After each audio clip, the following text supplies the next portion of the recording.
en semana U, la primera semana U con celebración después de 2 años de encierro. Y como muy bien sabían los materialistas y los nihilistas, parece que a la naturaleza del cosmos no le parece importar mucho nuestros deseos, nuestras intenciones, así que llueve despiadadamente. Y si en algún momento me ven dando manotazos, hay un mosquito en mi sala de estudios que está acosándome desde temprano, no he podido dar con él, gracias a las lluvias. Pero hoy vamos a continuar la discusión sobre la ilustración y los herederos de la ilustración. Habíamos visto Kant, ahora vamos a ver Holbach. Holbach, creo que se pronuncia.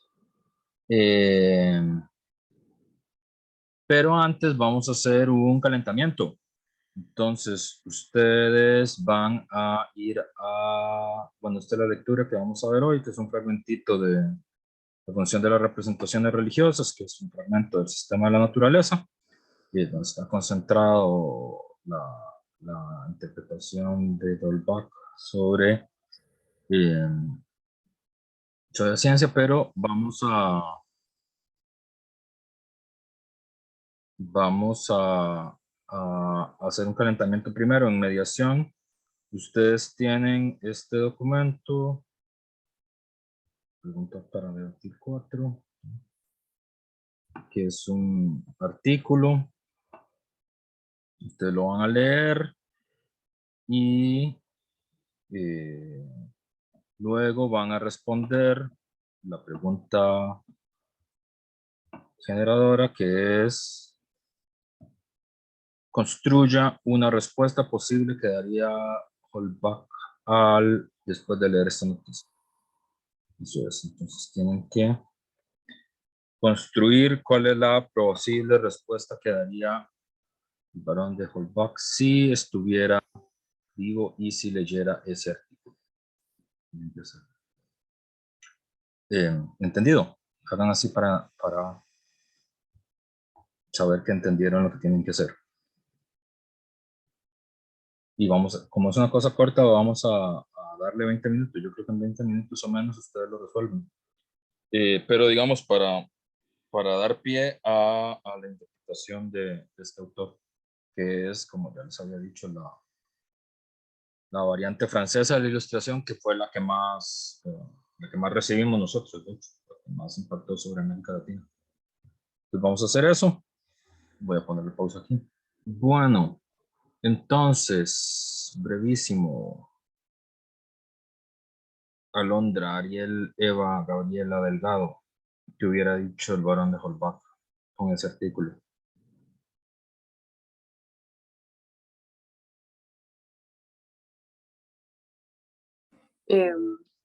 Bueno, perdón.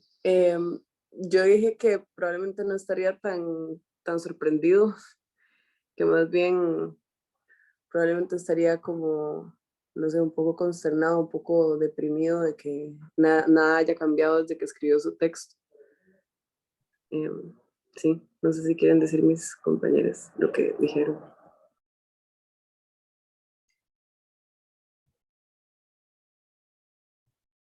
Alondra, Ariel, Gabriela. Sí, ahí comentábamos que el autor diría como que la humanidad no logró progresar nada hacia la razón, porque él mismo decía que las personas en la religión lo que hacían era como renunciar a la razón y tener este parálisis de su entendimiento. Y al ver este ejemplo de religiones, podemos ver que sí, que no tienen como ni pies ni cabeza y que no están sustentadas en la razón, digamos, entonces que no hubo como un avance, por así decirlo. Y que si no estaría más bien como asustado de ver ese tipo de religiones. Ok. Michael, Marco, Minor, Paulina y Valerie. ¿Qué?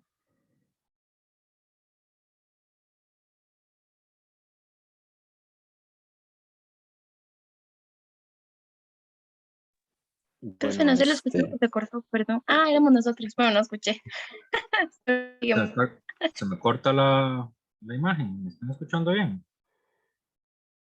Ahora sí, profe, perdón, no sé si fue yo, a mí se me cortó, perdón. Listo, no hay problema. Entonces, Michael, Marco, Maynard, Paulina, Valerie, ¿qué habría dicho? Bueno, nosotros mencionamos como lo del concepto de ídolos,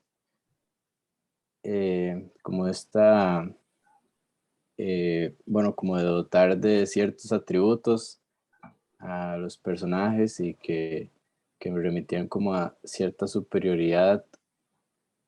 También eh, la cuestión de que habían como posiciones económicas de por medio, ¿verdad? En tanto que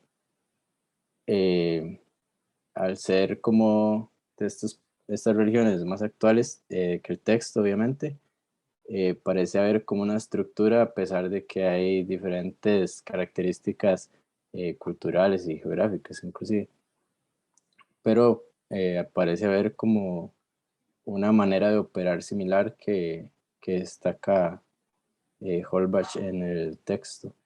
También esto de que aparecen como algunas desvirtudes en comportamientos, como temas de racismo o otras cuestiones de discriminación, que en un grupo parecen volverse un sentido común.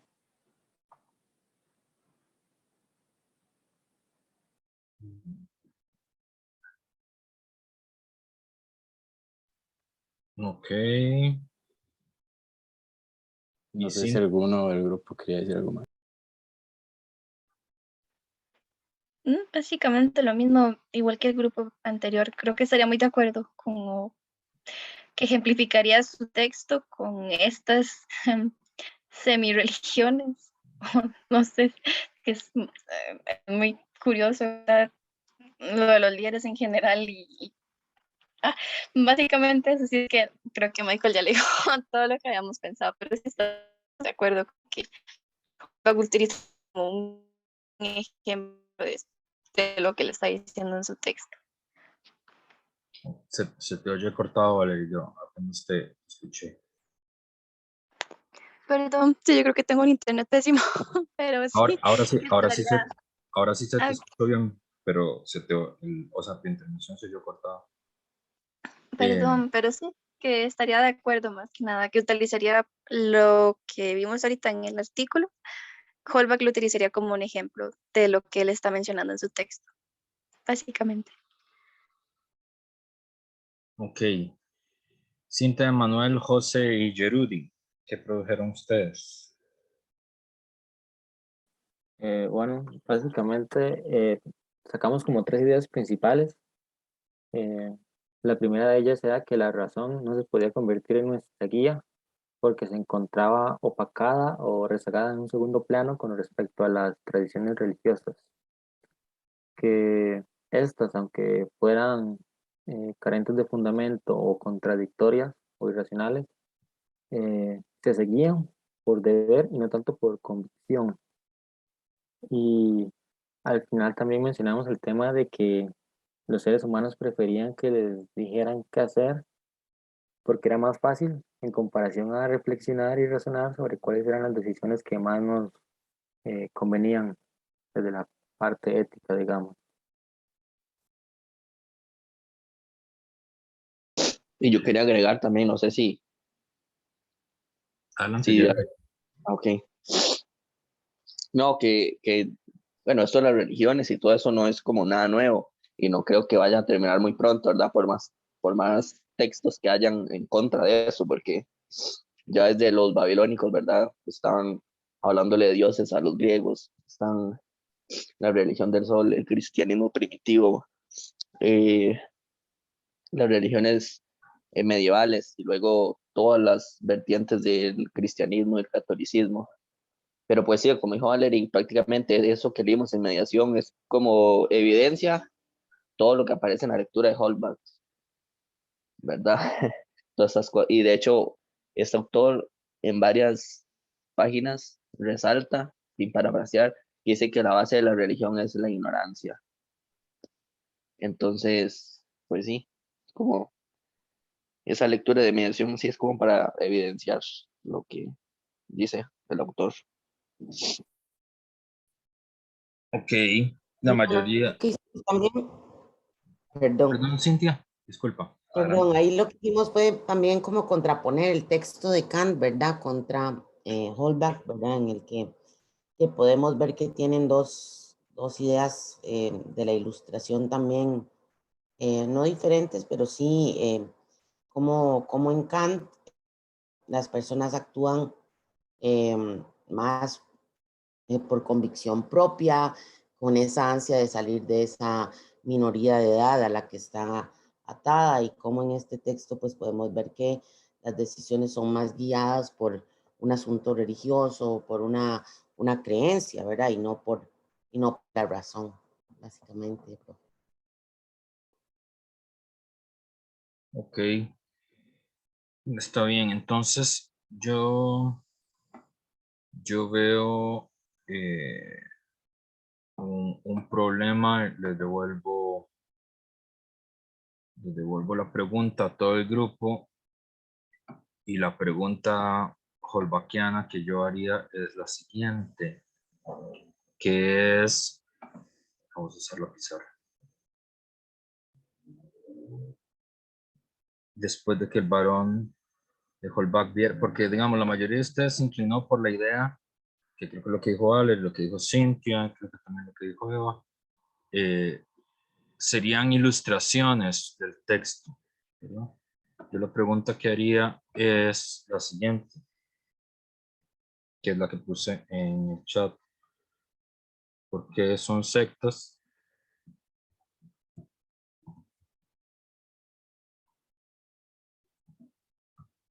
Porque dicen que son extraños.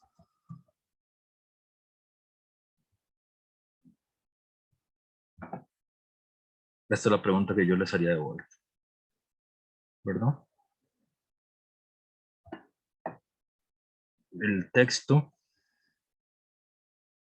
dice aquí, ya había levantando la mano, se lo voy a dar, pero solo para que vean. No sé por qué esto me pareció así, pero el señor mayor obviamente hizo algo que no tenía que haber hecho. Pero esto es lo que quería ver en la primera. Dice, es una secta religiosa que deriva de la nación del Islam. ¿Por qué es una secta? Porque es extraño, ¿verdad? Valerie, no, pensé que era Eva, pero no era Valerie. Adelante, Valerie. Y Eva también. Ah, bueno. Entonces Eva primero Eva y luego Valerie. Perdón. Gracias. Es rapidito, igual que yo diría que es una secta porque se como que se desprende, digamos, de una religión tal vez más hegemónica, como más tradicional, o como más abarcante, eh, y que se desprende y tal vez busca como alternativas explicativas un poco más excéntricas, un poco más ocurrentes. Tal vez por eso también se nos hacen extrañas. Ok, pero entonces, bueno, saben, pues, voy a apuntar el argumento de Eva antes de que se me olvide, porque el señor mayor olvida. Entonces, el argumento de Eva es un desprendimiento. Me corrige si estoy diciendo algo que no dijiste. Es un desprendimiento y son explicaciones más ocurrentes, ¿verdad? Sí, como que buscan otras vías explicativas, digamos. Otras 10 explicativas. Perfecto. Entonces lo apunto aquí para no olvidarlo. Valerie y Emanuel.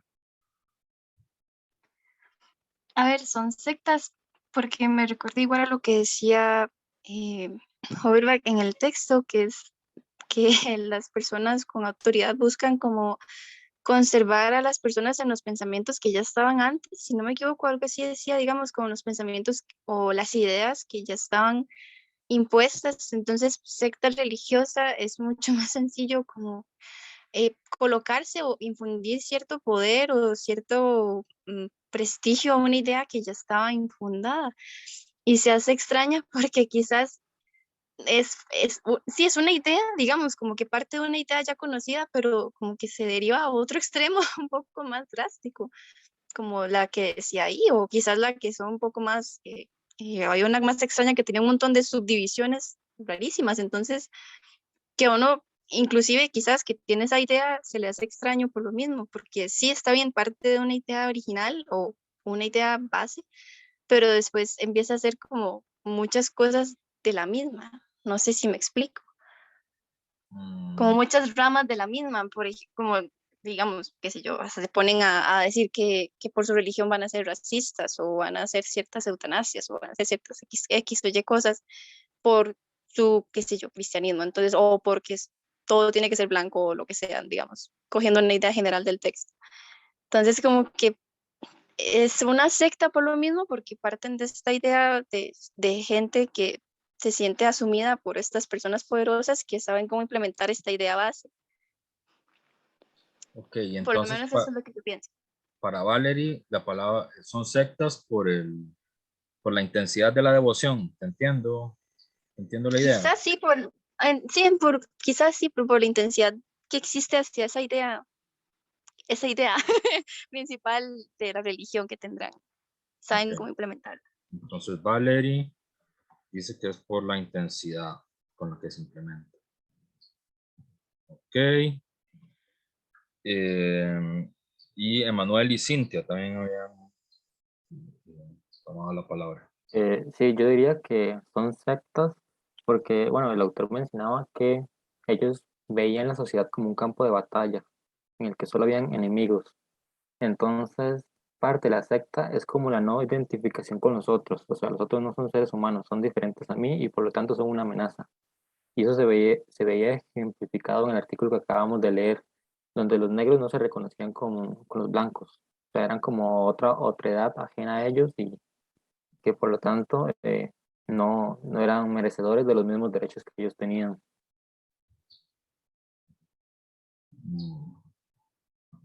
O sea, es una secta por la discriminación. No, sería una secta porque no se identifican con el otro, ni siquiera es discriminación, es que no lo reconocen como otro. Porque no se identifican con el otro.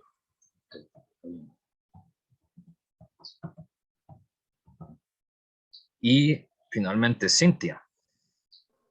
Sí, para mí es también como una idea muy similar a la que expresaba Manuel, ¿verdad?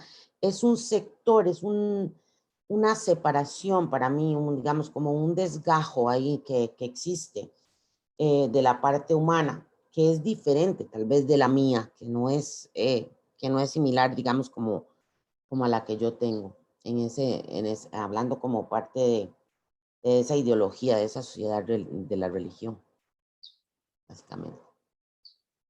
Entonces, para mí también es como eso, como una separación. Como una separación de la humanidad. O Sí, como separación correcto, de un sector, de un sector. de un sector. Ujú. Okay. Entonces, para meter otra vez un poco el caballo, voy a también apoyarme quizás en el texto anterior que leímos la semana pasada de Kant, que igual el ser humano siempre depende en general de que alguien le diga algo que hacer. Entonces, apoyando mi idea anterior de que es muy importante esta como dominio de la idea, digamos, logra también influir en las demás personas. Si las demás personas quisieran una idea, algo similar y impacta, entonces termina formando esta secta, porque las personas no hay fuerza en solo uno, sino que en varios, entonces se vuelve como algo quizás particular o solamente individual, digamos, algo mayor. No sé si me iba a entender. Me acaba de recordar quizás al texto anterior que sí, digamos, todos ocupan algo que les diga qué hacer y mucho mejor si es como de la misma ola de ideas, entonces es como mucho mejor. Entonces todos se apoyan y se hacen estas sectas extrañas. Por la minoría de edad, entonces, digamos. Entonces, Valerie, Algo así. momento kantiano de Valerie, por la minoría de edad. O sea, porque todavía vivimos en una época ilustrada y no en una época de ilustración. Paulina pidió la palabra, ¿verdad? Y Michael. Sí, puedo. Yo en realidad, o sea, diría que son sectas básicamente por la cantidad de gente que cree en eso. digamos, como que es menor que una religión, porque a final de cuentas, o sea, creer que Rambo o John Frum es un dios es igual que creer que Jesús es Dios, solo que estamos mucho más acostumbrados, ¿verdad?, a entender a Jesús como Dios y no a Rambo, y yo creo que sería más o menos eso. Paulina dice por el número. Muy bien. ¿Y Michael?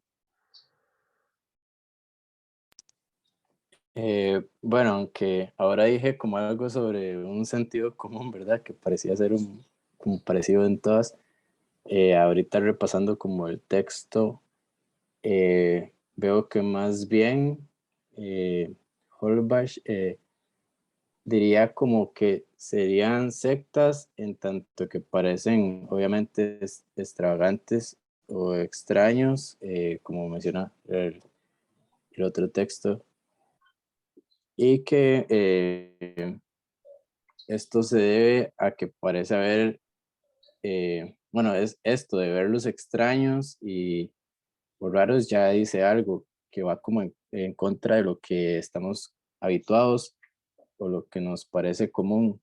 Entonces, quizá refiriendo a lo que dijo la compañera anteriormente, tiene que ver algo con, obviamente en cantidad, sino también como una cuestión hegemónica también, de qué creencia se volvió eh, más común a la mayoría y por tanto eh, ver estas extrañezas depende de qué tanta contradicción o se salga de eso común, ¿verdad? O sea, nos parecen sectas porque no estamos habituados a ellos. Esa sería tu respuesta. Michael, ¿te entendí bien? Sí, perdón. Sí, en resumen, sí. Michael dice, es porque estamos habituados. Ok. Entonces,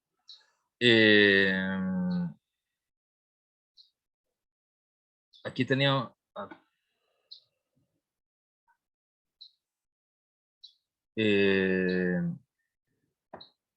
aquí podríamos entrar ya propiamente al texto y a las ideas de Holbach y esto. Pero antes, fíjense en una cosa, las descripciones que ustedes hacen, y que es muy interesante todo,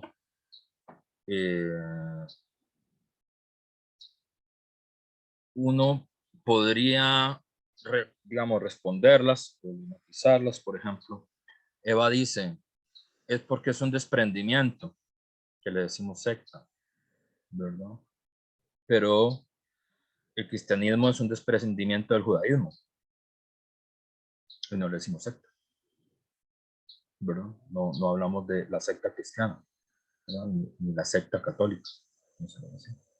Se dice la iglesia católica, dice la iglesia luterana, y la iglesia luterana es un desprendimiento de la iglesia católica, ¿verdad?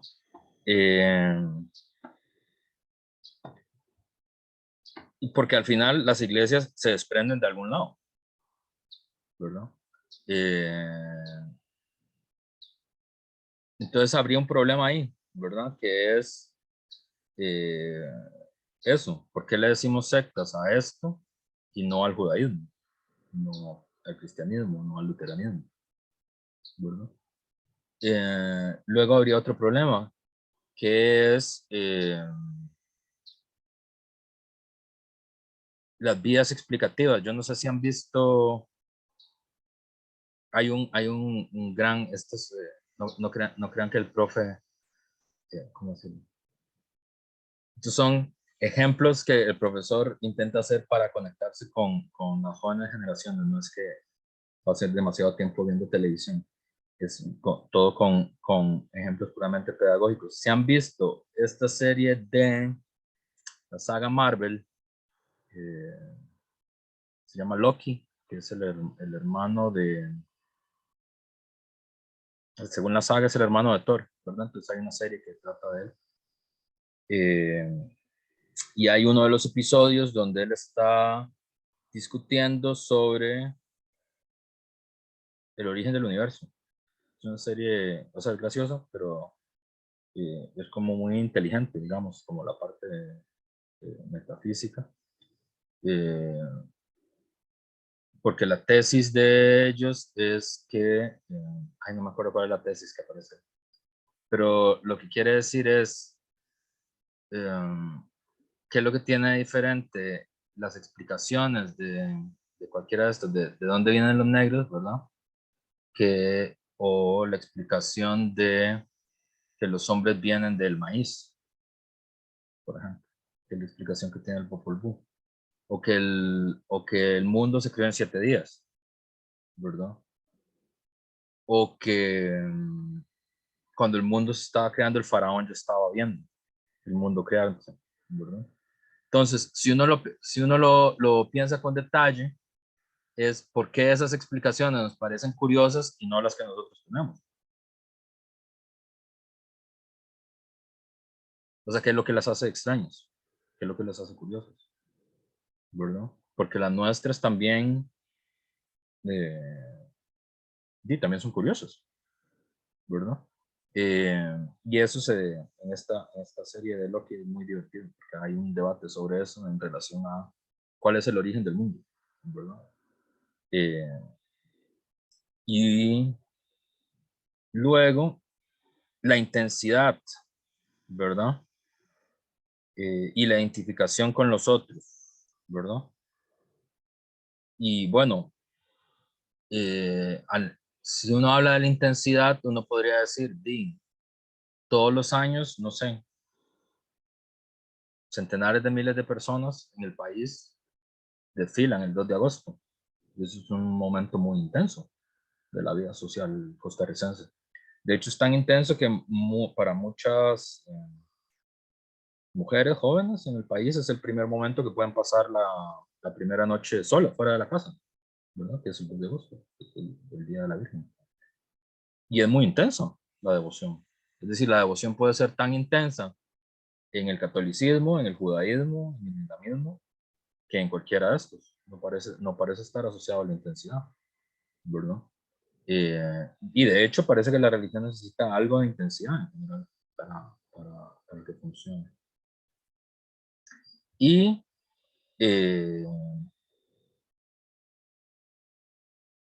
la conexión con los otros, y la identificación con los otros siempre deja el problema de que todas las religiones consideran que su religión es revelada y las otras religiones son religiones naturales, ¿verdad? Es decir, todas las religiones necesitan idólatras, ¿verdad? O acusan a las otras de ser idólatras, si no, no serían religiones, ¿verdad? Entonces, parecería que la respuesta que probablemente diera el barón de Holbach estaría cercana a la respuesta que dio Paulina, que es, le decimos secta por el número y por la familiaridad, pero no hay ninguna otra razón, ¿verdad?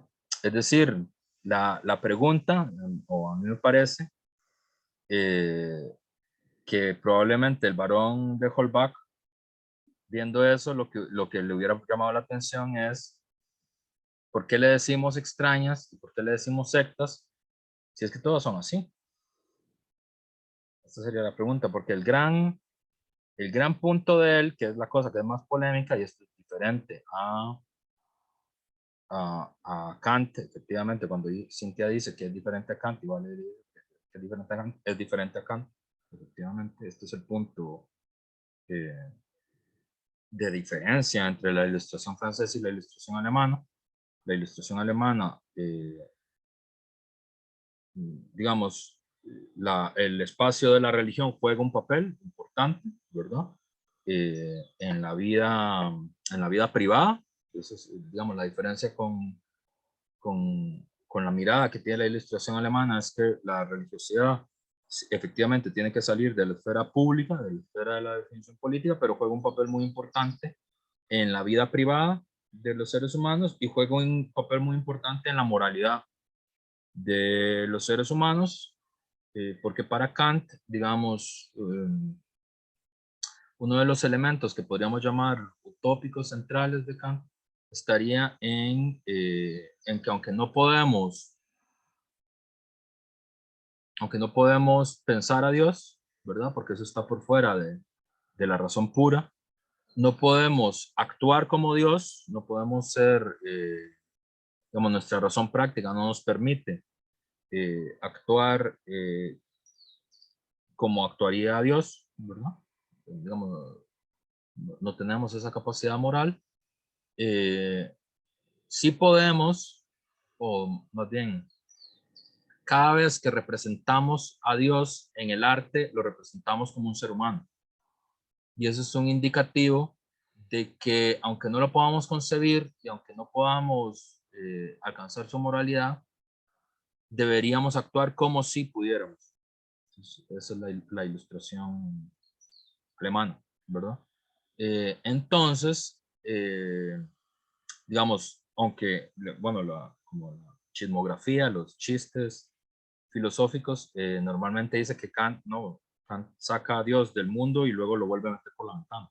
Entonces, eso es como el chistín, ¿verdad? Que hacemos los profes de filosofía sobre Kant, muy gracioso, muy apreciado en todos los stand-up comedies. Pero aquí Holbach parte la lanza, ¿verdad? Porque, ¿qué es como la tesis, así en resumen? Para él no hay forma de distinguir superstición y religión. No hay forma.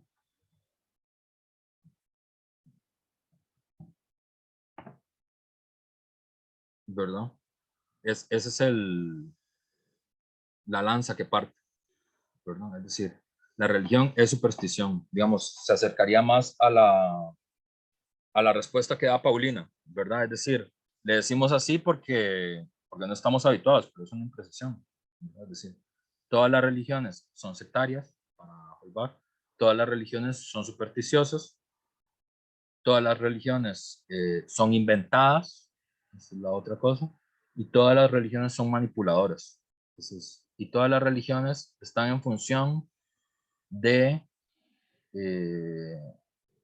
preservar el poder político. Y no solo preservar el poder político, sino beneficiar a los inventores de la religión. Sería la idea. Y es una tesis muy radical, militante. De hecho, Holbach es el más extremista, digamos, de los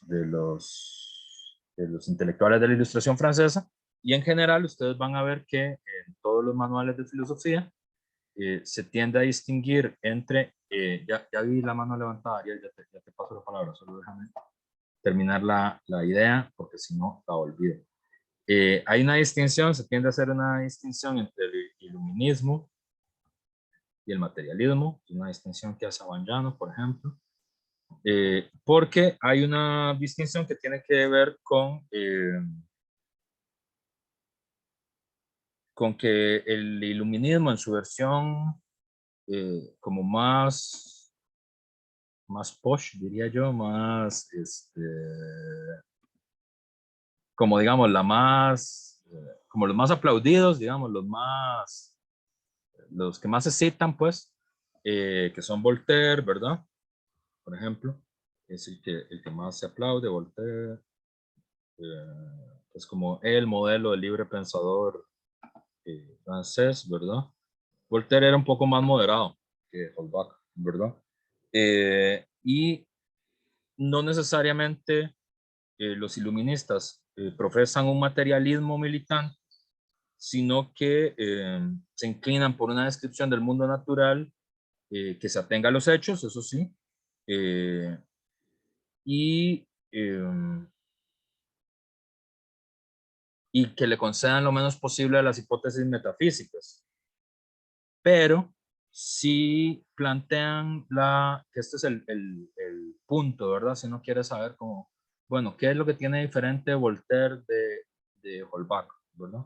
Ya habíamos dicho, la diferencia entre la ilustración francesa y la ilustración alemana es que la ilustración alemana sí le concede un lugar importante en el mundo contemporáneo a la religión. Tiene que ver con un lugar en la esfera privada, ¿verdad? Obviamente está disminuida en relación con el mundo previo a la modernidad, pero además tiene un contenido utópico muy importante. Kant no usa la palabra utópico, eso lo estoy usando yo. Pero digamos, cumple un papel muy importante en la utopía, en el sentido de utopía como idea regulativa de la vida. Pues ahí ocupa un espacio, ¿verdad? La ilustración francesa no va por ese lado, ¿verdad? La ilustración francesa sostuvo tesis más radicales, ¿verdad? En relación con el problema, y aunque efectivamente todos los iluministas buscan una descripción del mundo natural, y que se atenga a los hechos, que conceda lo menos posible a las hipótesis metafísicas, sí tienen una tesis moderada que es, que podríamos resumir como que si es posible, ¿verdad?, que la materia, cuya esencia no es desconocida, haya recibido de Dios, entre otras cualidades, también la cualidad de pensar, ¿verdad? Esa es como la tesis moderada que tuvo la ilustración, es decir, que es una idea muy querida, ¿verdad?, por la filosofía francesa, la idea de Dios como una idea innata, que es una idea cartesiana, como ustedes saben. Entonces, digamos, ahí hay una división, ¿verdad? Un matiz.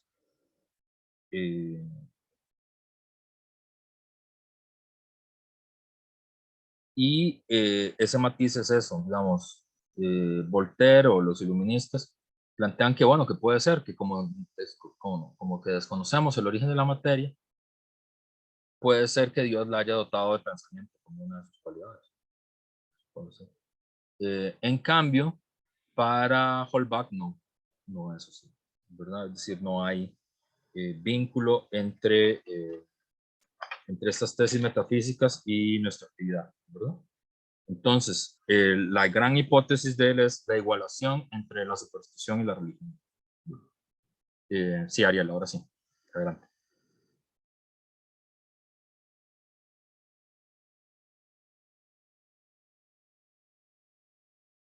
Ariel. Sí, no, que yo iba a comentar que lo curioso de las sectas es que tienen o sea, parecen ser esotéricas, o sea, la secta se vuelve religión cuando deja de excluir o deja de tener procesos como tan excluyentes de iniciación, ¿no? O sea, y uno podría pensar por qué es que las sectas empiezan a hacer esto, ¿verdad? Pero normalmente las sectas surgen como reductos, ¿verdad? Y muchas veces son rechazados. Veamos el cristianismo, ¿verdad? O sea, el cristianismo pasó por peligro mucho tiempo y tuvo que mantener una dimensión esotérica, digamos, o mantener una tradición esotérica en la que solo unos pocos podían ser cristianos, porque si todo el mundo entraba, pues el cristianismo desaparecía, ¿verdad? Entonces, es algo que valía la pena señalar. Sí. Bueno, a ver, creo que en el sentido de lo que habla Ariel, y creo que también la intervención que hace Eva, es decir, en nuestro mundo, ¿verdad? En el mundo contemporáneo, en el mundo donde nosotros vivimos, se distingue secta y religión. Eso es una distinción. Y es una distinción que no solo es filosófica, es una distinción judicial, ¿verdad? Es decir, y en el caso de los Estados Unidos, creo que es una distinción delictiva. Y no, en Estados Unidos no. En Francia es una distinción delictiva, ¿verdad? Secta es un tipo penal, ¿verdad? Y creo que fue, ahora lo olvido, creo que fue la cientología la que estuvo acusada de secta en Francia, ¿verdad? Que es un tipo penal. Y sí, claro, digamos, entiendo el punto de Ariel, pero aquí digamos, la lanza que esgrime Holbach es que, por ejemplo, esta afirmación que haría Ariel, que es, bueno, las sectas tienen un ingreso esotérico, ¿verdad? Holbach seguiría sobre digamos, sobre sus 10, ¿verdad? En el sentido de que es que todas las religiones tienen criterios de ingreso esotérico, ¿verdad? Lo que las distinguiría sería la familiaridad y la habitualidad con la que nosotros lo vemos, ¿verdad? Pero todas lo son, ¿verdad? Porque sí, hay un momento de rito de iniciación en todas, ¿verdad? Y lo que diría Holbach es que a la luz de la razón natural, que es el punto, todos son esotéricos, ¿verdad? Digamos, el bautizo, si uno lo ve con detalle, fuera de su fe o de su sentimiento, también podría ser acusado de ser un comportamiento esotérico. Entonces este es el punto de él, ¿verdad? Y obviamente es un punto muy polémico. Es obvio también, me parece que, o sea, un poco como que nuestro mundo no fue por ese lado, ¿verdad? Es decir, nosotros distinguimos entre secta y religión, distinguimos entre, bueno, sin duda que la modernidad corrió por el lado de dejarle un espacio importante a la vida religiosa como parte de la vida privada.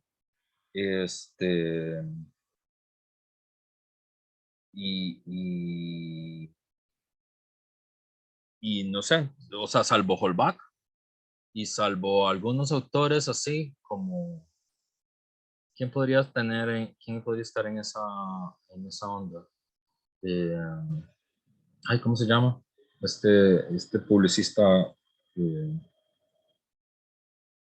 inglés que se pasa peleando con todos los sacerdotes. No. Olvidé su nombre. Tiene un video con Ricky Gervais, por eso es que me acuerdo. Que el otro que iba a decir es este comediante británico, que también está en esa, que es el que hace The Office, ¿verdad? El The Office, la versión británica. Y Dennett, es el apellido del filósofo, ahora se me olvidó. Tiene un video con Gervais y tiene una polémica también con Oliver Sacks, que es más cercano a las tesis de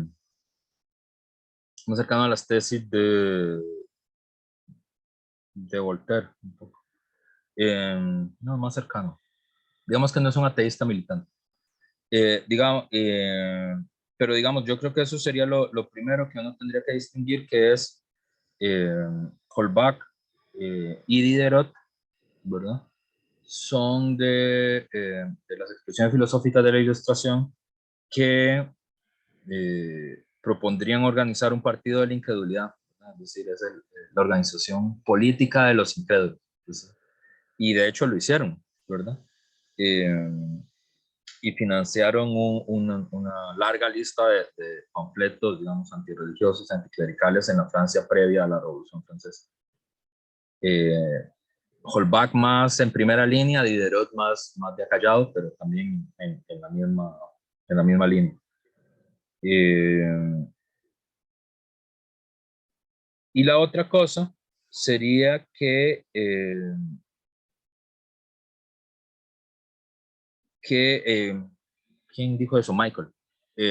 Para este autor también la otra tesis polémica, la primera tesis polémica es o sea, hay una igualdad entre superstición y sentimiento religioso. ¿Verdad? Que es el punto superstición y sentimiento religioso.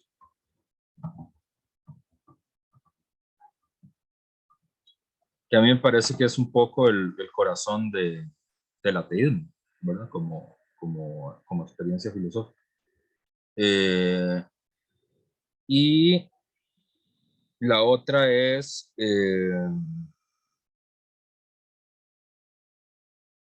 la igualación de ignorancia y miedo.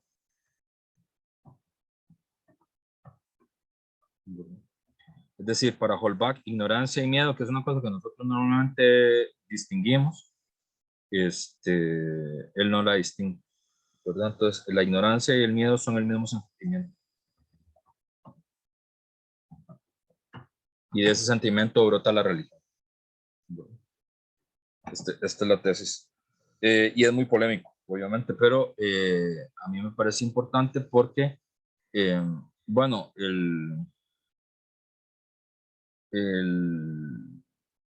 la obra de Holbach es muy reconocida. Cualquier manual de filosofía contemporánea, ustedes van a ver una entrada sobre Holbach. También fue muy influyente en la Revolución Francesa y en la forma de la Revolución Francesa. Y a diferencia, esto ya no es un dato, filosófico, sino es un dato histórico-político. La Revolución Francesa, a diferencia de, por ejemplo, la Revolución Inglesa y la Revolución Norteamericana, que resolvieron el problema religioso más en clave un poco como nosotros nos parece sentido común ahora, que es la defensa de la libertad religiosa, ¿verdad? Que también fue una cosa muy polémica en su época, ¿verdad? Cuando lo planteó Freeman John, ¿cómo se llama? El líder de los Levelers. Se me olvidó. John Freeman. Bueno, cuando los niveladores ingleses plantearon, no, John Freeborn, se me olvidó, me acuerdo solo del apodo. Cuando los niveladores, sí, los levelers, los igualadores ingleses empezaron a plantear esto, la idea de que hubiera muchas religiones en un mismo estado parecía una cosa muy loca, ¿verdad? Pero bueno, la Revolución Inglesa salió, digamos, abarcó por ese lado, pasó por ese lado, y curiosamente la Revolución Americana nunca tuvo mucho ese problema, ¿verdad? Una cosa que es muy diferente, y creo que eso también le da texturas muy diferentes a la filosofía política inglesa y norteamericana, por ejemplo a John Rawls, y a la filosofía política, digamos que está más influenciada por Francia y por España y por las experiencias de los países de mayoría católica, es que Estados Unidos nunca tuvo una iglesia de Estado como la Iglesia Católica, ¿verdad? Siempre fue siempre fue una sociedad, y es una sociedad muy religiosa, donde la religión fue un papel muy importante en la vida civil y en la vida de las personas, ¿no? Y donde es una religiosidad que puede ser vivida con mucha intensidad, además, pero no hay una religión de Estado. Nunca ha habido nada parecido a una iglesia como la iglesia anglicana, que era una iglesia de Estado, hasta que se produjo la revolución de 1642. Y la Revolución Francesa, que siempre tuvo una iglesia de Estado. Entonces, aunque no se puede derivar, y es incorrecto derivar de las ideas filosóficas, las actuaciones políticas de las personas, eso es hay que hacer algunas mediaciones para que eso tenga sentido. Sí está claro que muchos de las corrientes más radicales políticamente de la Revolución Francesa, no se traduce esa palabra, los enojados, sí, los coléricos, ¿verdad? Como Jack Brooks,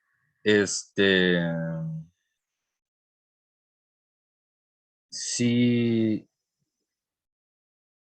tenían una inspiración, y además hay citas y todo en los panfletos de la época de la obra de Holbach, que es un intento de abolir la religión, ¿verdad? Es un esfuerzo político práctico de intentar abolir la religión, y los franceses fueron los primeros que lo intentaron, y estaba basada, que obviamente no funcionó, funcionó muy mal, no sé si funcionó muy mal, funcionó por muy poco tiempo, no sé si funcionó muy mal. y esa inspiración viene de Holbach, ¿verdad? Entonces, lo que nos tendríamos que quedar aquí es distinguir entre iluminismo y materialismo, es la distinción que hace Abanyana, y que a mí me parece útil, ¿verdad? Es decir, no necesariamente uno puede ser iluminista y no necesariamente materialista, ¿verdad? Eso es lo primero, hay una distinción entre el iluminismo y el materialismo, que tiene diferencias filosóficas, tiene diferencias políticas. El autor que estamos estudiando ahora sería un materialista y dentro de él habrían otros 3 autores que son importantes mencionarlos, que son, yo creo que no los estudiamos mucho en la facultad, pero por ahí valdría la pena estudiarlos más, que son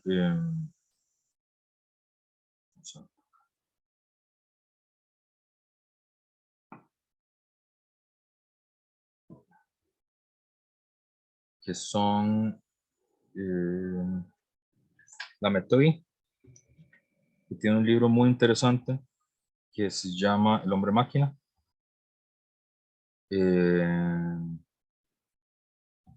Y Dolbach, que es el que estamos leyendo, y el Vecchio. Y luego, sobre todo, estos Dolbach y el Vecchio son los que van y Diderot, son los que van a verse como más aplaudidos, digamos, por la tradición materialista posterior que la tradición de Marx, ¿verdad? La Métrie, que es este materialista que influyó mucho en Dolbach, tiene la hipótesis filosófica de que el hombre es una máquina compuesto de manera que no podemos descubrir su naturaleza, sino analizándola a través de los órganos del cuerpo. Esa es la tesis fundamental, ¿verdad? Es decir, y esa es la burla que le hace Hegel, ¿verdad? A la Métrie, esa idea como que el alma es el cráneo, ¿verdad? Pero él va a tener esta idea de que como hay que sostener una contraposición fuerte entre el concepto de naturaleza y el concepto de Dios, no tiene que haber espacio para el alma, que es como la parte, siempre se ha considerado la parte divina de los seres humanos, sino que los hombres somos máquinas compuestas de manera que podemos descubrir nuestra naturaleza siempre que nos pensemos como si fuera así. Entonces vamos a encontrar también una distinción muy grande entre la naturaleza, y esta es la otra cosa, ¿verdad? Moralmente, estos autores son, curiosamente, son utilitaristas.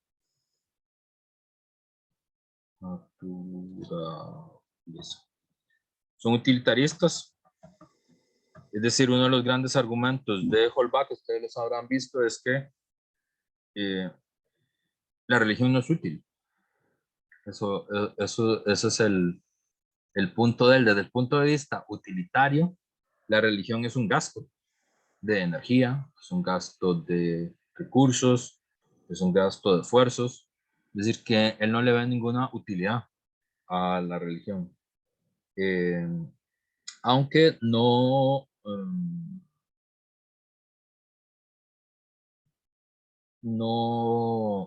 necesariamente él es utilitarista al utilitarista inglés, pero digamos, sí hay una relación entre la naturaleza, ¿verdad? Que es la que deriva, de donde se derivan las reglas de la conducta humana.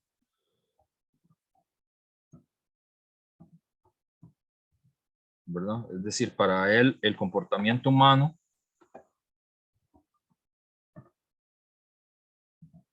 la moral se deriva de las reglas naturales, ¿verdad? Del cosmos, de la naturaleza, de la sociedad, ¿verdad? Y el comportamiento moralmente bueno es seguir las reglas de la naturaleza, ¿verdad? Y por lo tanto, y este es el punto, cualquier revelación trascendente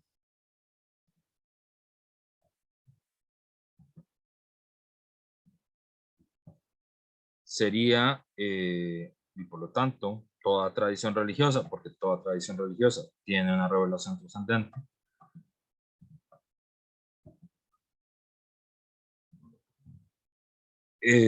significa una superstición. Porque la religión necesita de la suspensión momentánea de las leyes de la naturaleza y de la sociedad, ¿verdad? Es decir, necesita el milagro, que es una suspensión momentánea de las leyes de la naturaleza y de la sociedad, y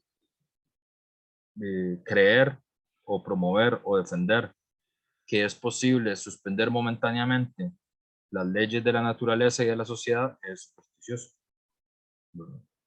Y entonces, por eso es que la tesis del autor va a ser la igualación entre la experiencia religiosa y la superstición.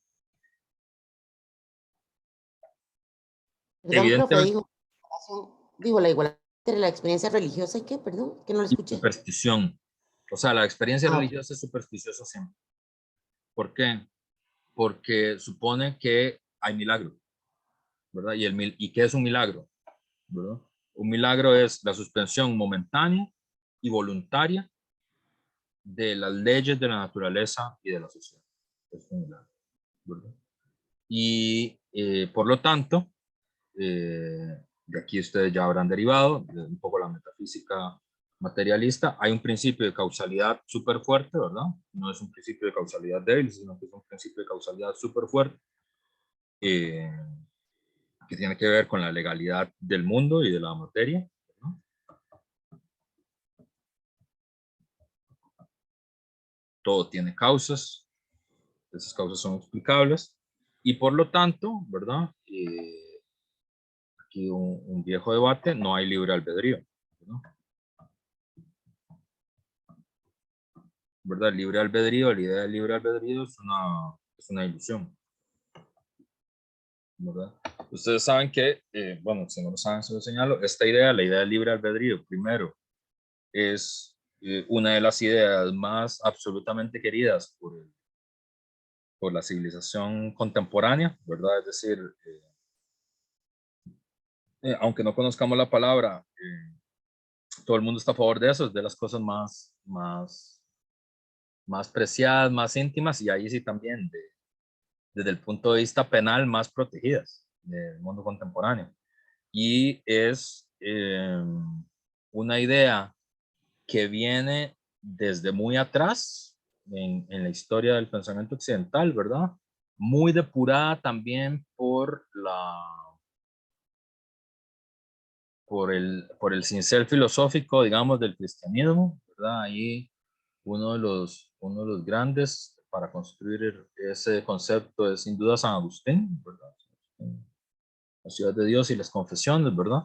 Que es justamente la forma en la que la teología cristiana resuelve el problema del mal, ¿verdad? Es decir,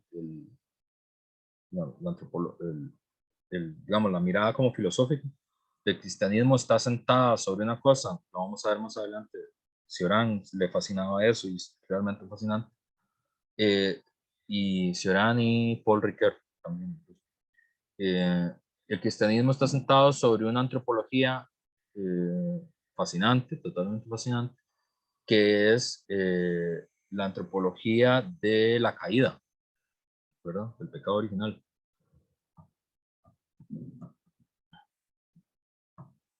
Y de ahí, de la naturaleza caída. Y de ahí se deriva una cosa que es la labilidad, que es como la antropología profunda del cristianismo. La labilidad es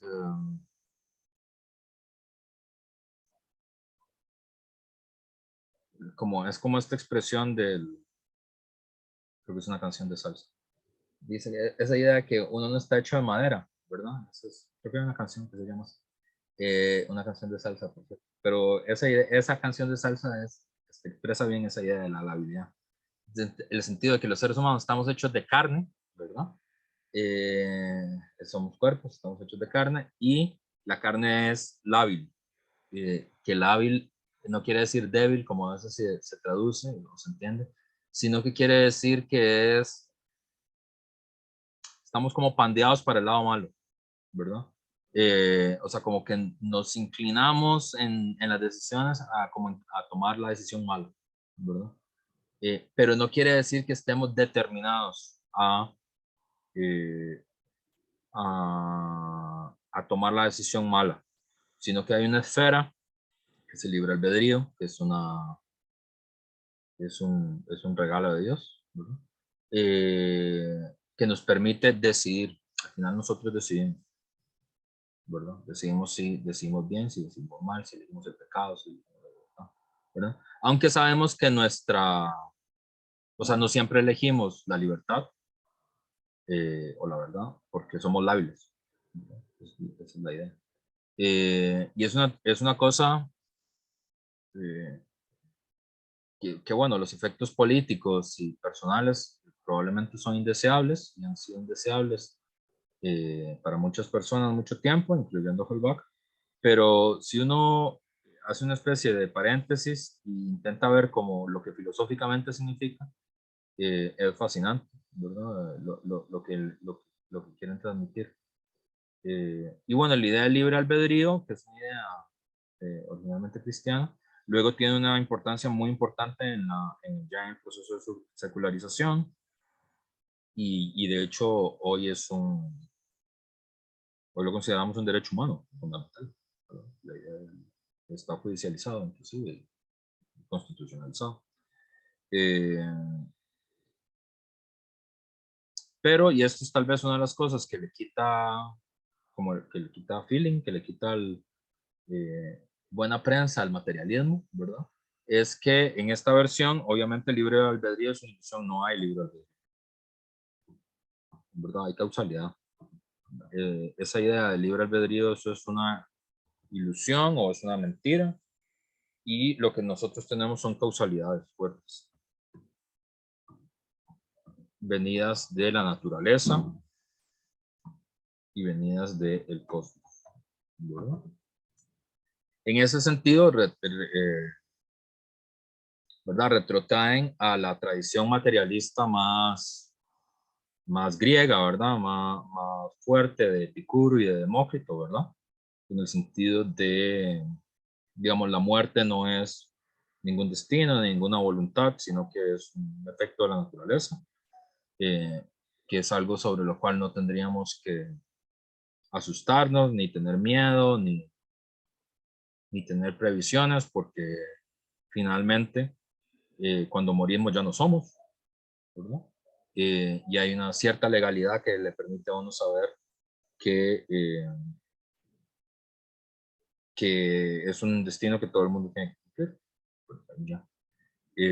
Entonces, si uno comprende, entiende esas leyes de la naturaleza, va a tener también a partir de ahí una moral natural, adecuada, va a ser libre, ¿verdad? Y no va a ser supersticioso.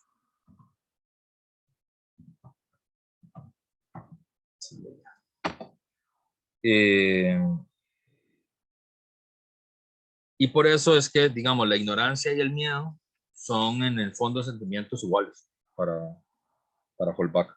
Las dudas, los temores, las inhibiciones, los prejuicios impiden al hombre seguir los impulsos de la naturaleza física, y esos impulsos son una guía legítima, ¿verdad? Los impulsos que nos da nuestra naturaleza física son una guía legítima para nuestra acción moral, y solo son los temores, la ignorancia, la culpa, ¿verdad?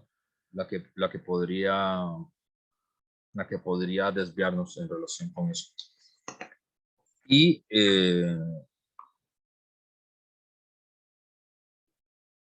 sí, Ariel. No, que digamos, me parece muy curioso porque hay algo que comparten, que comparte la teología cristiana y el determinismo así, el materialismo más determinista, que es que si todo está predestinado, ¿verdad? De alguna forma, o bien pues, está predestinado por Dios, o bien está confeccionado por las causas naturales, ¿dónde, por qué el hermano, por qué el ser humano se equivoca? Digamos, por ejemplo, en el caso de la teología cristiana, ¿por qué el ser humano se equivoca, verdad? Y que es una cuestión de la caída. Ellos lo responden un poquito mejor, pero en el materialismo uno podría preguntarse, ¿por qué nosotros, o sea, por qué Holbach, siendo materialista, le imputa a aquellos que se equivocan y que están sumidos en el error, si se supone que no tienen libertad de salir de ahí o de no seguir otra cosa que sus instintos, ¿verdad? O sea, ¿por qué hay una dimensión normativa en la que yo digo, eso no debe hacerse cuando todo está determinado, ¿verdad? Entonces es una pregunta que uno podría hacerle. Claro, eso es muy interesante, muy interesante. Claro, hay una pregunta no tanto la pregunta de dónde viene el error, porque está claro que el error viene de los prejuicios, ¿verdad? Sino la pregunta es, bueno, entonces, ¿cómo nos salimos del error? Está bien, digamos, estamos de acuerdo en todo lo que está diciendo, pero entonces, ¿cómo hacemos para no equivocarnos, ¿verdad? Y la salida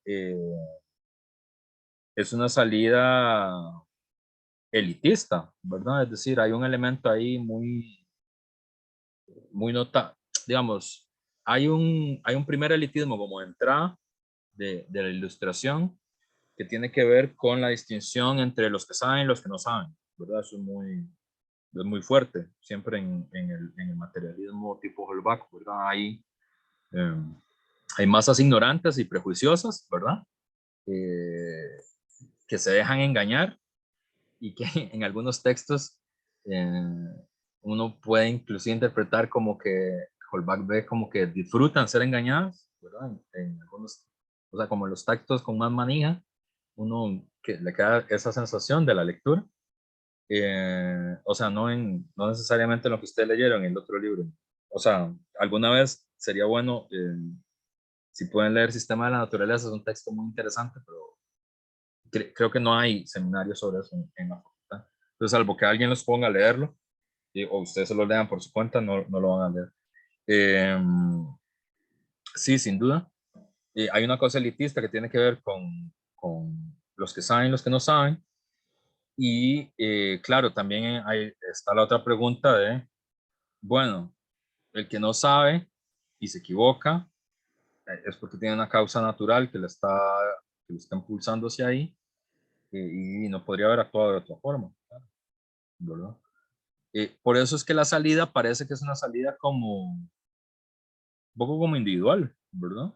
Es medio raro, es decir, la única forma sería como ilustrarse uno mismo, ¿verdad? Para tener esa lucidez, ¿verdad? De dejarse llevar por los impulsos de la naturaleza y no ceder a los prejuicios, ¿verdad? Y a las morales artificiales y a la no utilidad, ¿verdad? De, de la religión. Es muy interesante, la verdad. Y también es muy interesante porque fíjense que ya que Ariel abrió ese camino, ¿verdad? Ese mojón. Creo que Michael también había dicho algo sobre eso cuando intervino. Hay una cosa que sin duda es fascinante, ¿no? Para la gente que estudiamos filosofía, que es, bueno, esta otra eh, hermana de al lado, vecina de al lado, ¿verdad? Que es la religión, que obviamente nosotros sabemos, digamos, que hay una diferencia entre la filosofía y la religión, ni la gente que es religiosa acepta que es lo mismo que la filosofía, la gente que estudia filosofía tampoco acepta que es lo mismo que la religión.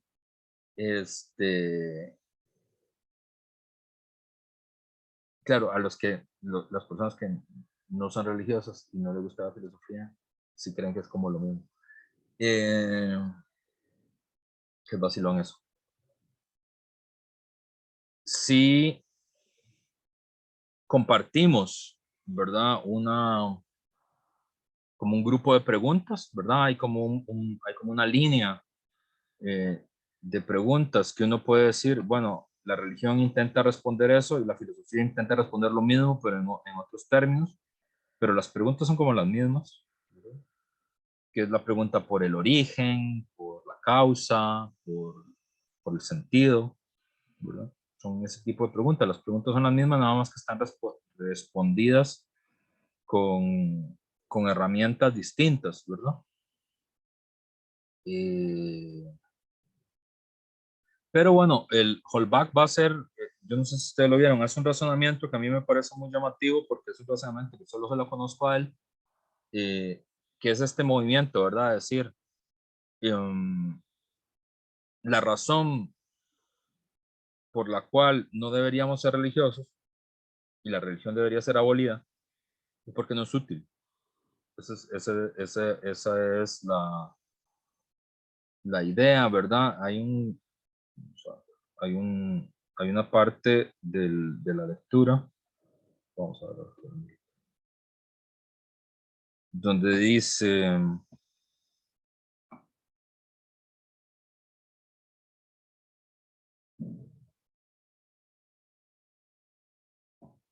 de la ignorancia de las causas naturales surgen los dioses, ¿verdad? Las alucinaciones de los sentidos los muestran terroríficos.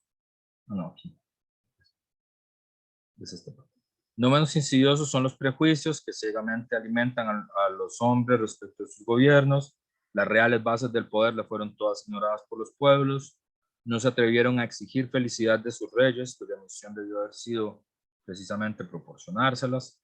Creyeron que los señores considerados dioses habían obtenido por nacimiento el derecho de mandar sobre el resto de mortales, de disponer a su gusto la felicidad de los pueblos, de no responsabilizarse por los males que ellos las causaban.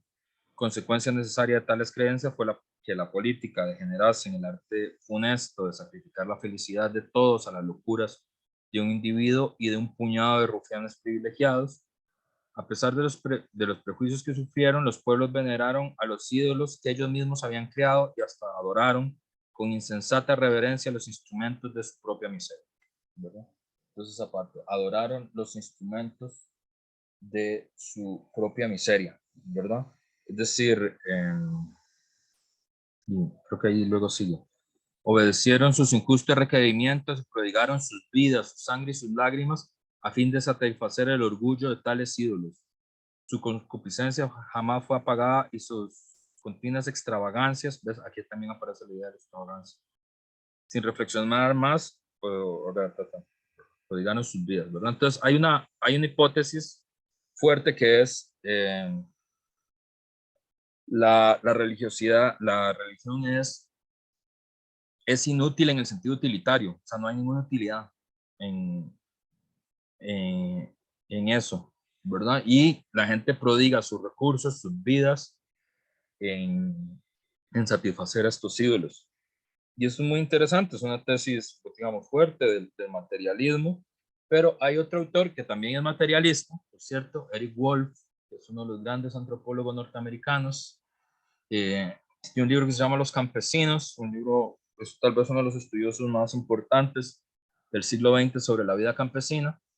Tiene dos libros, Los Campesinos, tiene otro que se llama Las luchas campesinas en el siglo XX, es un libro muy interesante, es el fundador de la Escuela de Antropología del CUNY. La gente que estudia antropología lo conoce bastante, creo que no lo aprecia tanto ya ahora, pero es uno de los fundadores. Y la demostración antropológica, el estudio, y bueno, Wolf es un materialista, es un seguidor de la obra de Marx. Él llega a la conclusión que la religión es útil, que por eso no desaparece. O sea, que la religión es útil para los campesinos, ¿verdad?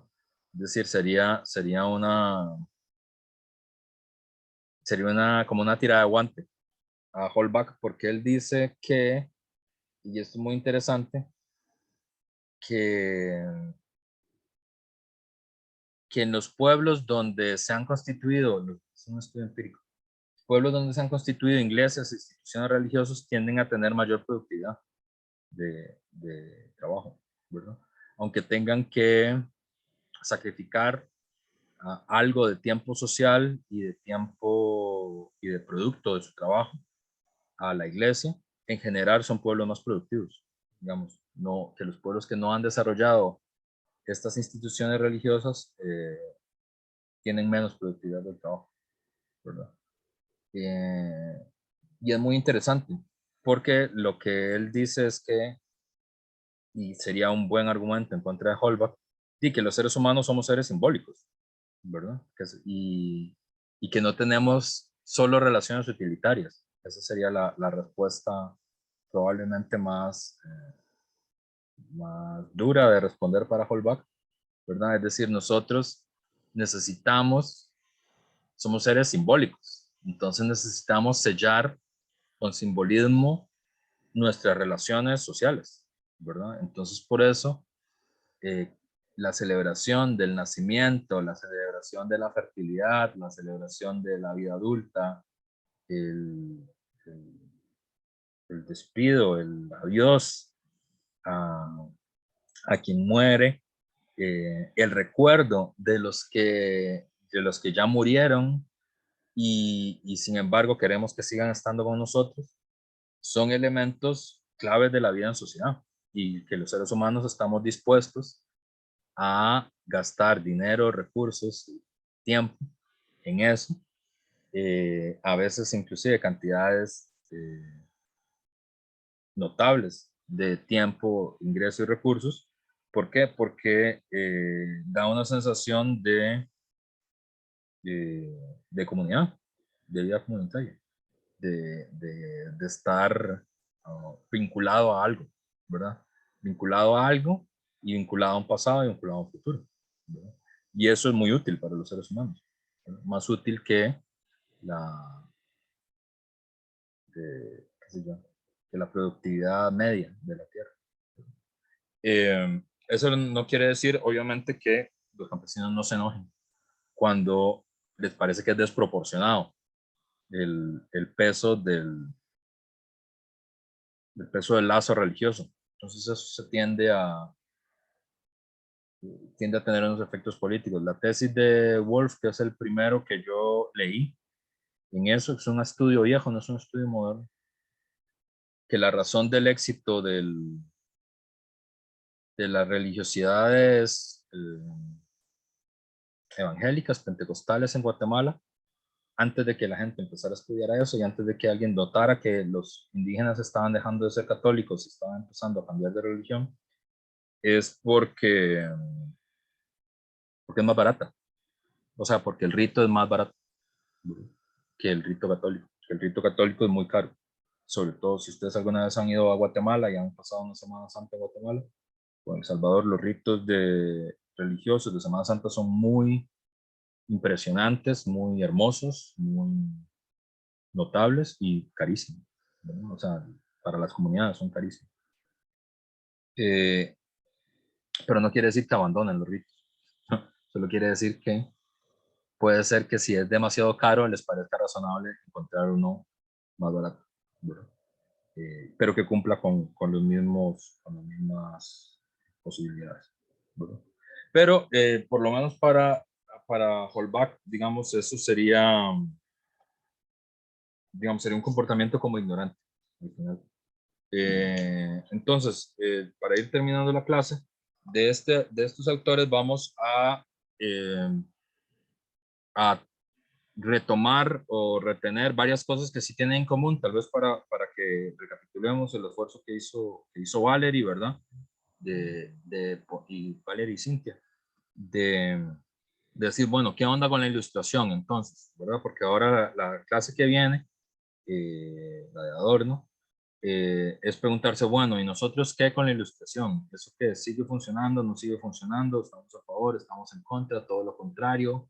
A veces sí, a veces no. La ilustración parte de varias cosas. Uno, un tiempo histórico distinto. Creo que lo primero que habría que narrar que apuntar es la idea de que el tiempo se ha partido definitivamente y que ha iniciado un nuevo tiempo, ¿verdad? Ese nuevo tiempo a veces se asocia sobre todo a la Revolución Francesa, pero no necesariamente. Eso es una distinción importante con otras miradas, digamos, con las miradas románticas o conservadoras, ¿verdad? Como la de Edmund Burke, por ejemplo, que ven en el tiempo uno de los elementos de la continuidad. La ilustración es un corte, ¿verdad? Es decir, ha empezado un nuevo tiempo. Somos hijos de ese tiempo. Ese tiempo tiene que ver con abandonar la minoría de edad. Fíjense que aquí esto es muy interesante, Valery lo dijo, está en Kant también, pero eso creo que lo notan en Holbach, es también muy importante. Es el inicio de una individualidad que reclama su fuero propio en el terreno del pensamiento, primero, en el terreno de atreverse a pensar, ¿verdad? En el terreno de que ya que la luz natural es la cualidad mejor repartida entre los seres humanos tenemos que atrevernos a pensar y por lo tanto no permitir el tutelaje intelectual del rey, de los sacerdotes, de los maestros, de los padres, ¿verdad? Wollstonecraft y de Gaulle va a decir también de los esposos y de los novios. Y es y de los padres. Y va a ser el inicio, digamos, de esta personalidad, de este ego que se afirma, este individuo que se afirma. Eso que obviamente va a causar una serie de problemas, que es qué onda entonces con la tradición, por ejemplo, qué onda con la comunidad, ¿verdad? ¿Qué onda con los lazos no utilitarios que los seres humanos establecemos entre nosotros? ¿Qué onda con las obligaciones morales también? Entonces ahí va a haber toda una serie de polémicas, respuestas, idas y venidas.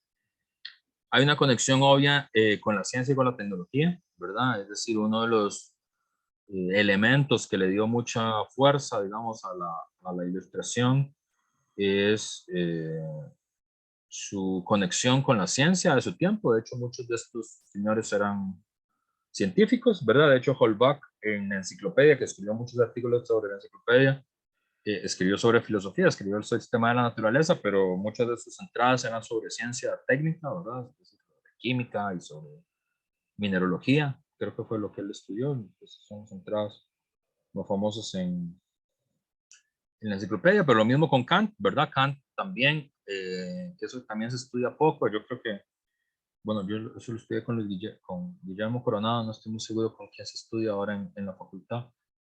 Bueno, Kant es el promotor de una teoría científica, de la teoría Kant-Laplace sobre el universo, ¿verdad?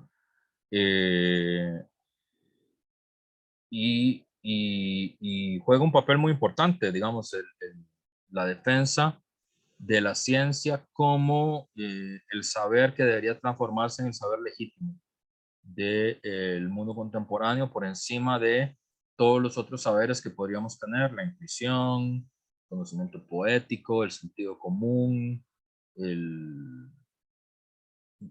el conocimiento mítico, ¿verdad? La fe, digamos, sería la ciencia la que quedaría ahí. Y un twist que no tiene que ver tanto con la ciencia, o solo relacionado, la sociedad como tal conectó la ciencia con la tecnología, que no tiene por qué ser lo mismo, aunque hay una íntima conexión en nuestro tiempo. Y la tecnología dio resultados prácticos, inmediatos, ¿verdad? Que le dieron como un punto de apoyo, ¿verdad? Para que tenga el valor que tiene hasta nuestros días. Esto usted probablemente no lo han notado, o tal vez sí, pero es importante que lo discutamos porque es algo que tiene que ver con Frankfurt luego. La única sociedad que le ha dado importancia a la tecnología es la sociedad contemporánea, la sociedad capitalista contemporánea. Todas las sociedades previas al capitalismo, la tecnología no es relevante, ¿verdad? No es particularmente relevante. De hecho, por ejemplo, si yo les preguntara cuáles son las opiniones tecnológicas de Homero, o cuáles son las opiniones tecnológicas de San Agustín, ¿verdad? La mayoría de ustedes dirían, no sé, profesor, no lo estudiamos en la facultad porque no se estudia, ¿verdad? Y puede ser porque no hayan, ¿verdad? Digamos, las ideas que son estas ideas que hoy para nosotros son muy normales y circulan mucho en la facultad, no en la facultad, en la universidad, que circulan mucho en la universidad y que reciben muchos aplausos y muchos recursos, ¿verdad? Que es la idea de que de alguna forma la tecnología cambia nuestra vida, ¿verdad? O que las tecnologías juegan un papel positivo en la sociabilidad humana, es una idea que antes del capitalismo es absurda, no hay nadie que defienda eso, ¿verdad? Es decir, la tecnología es para la inmensa mayoría de religiones y de grandes filosofías previas al capitalismo es irrelevante. Cuando no sé si irrelevante, tal vez irrelevante es muy exagerado. Es accesorio, ¿verdad? Es decir, es de segundo orden, de tercer orden. Y sin embargo, nuestra época es una época fascinada por la tecnología, ¿verdad? Tanto es así que hay un poco nuevos ídolos, diría Holbach, ¿verdad? Sí. Los robots son como un poco como los nuevos ángeles, como los ángeles de la época moderna, una cosa así.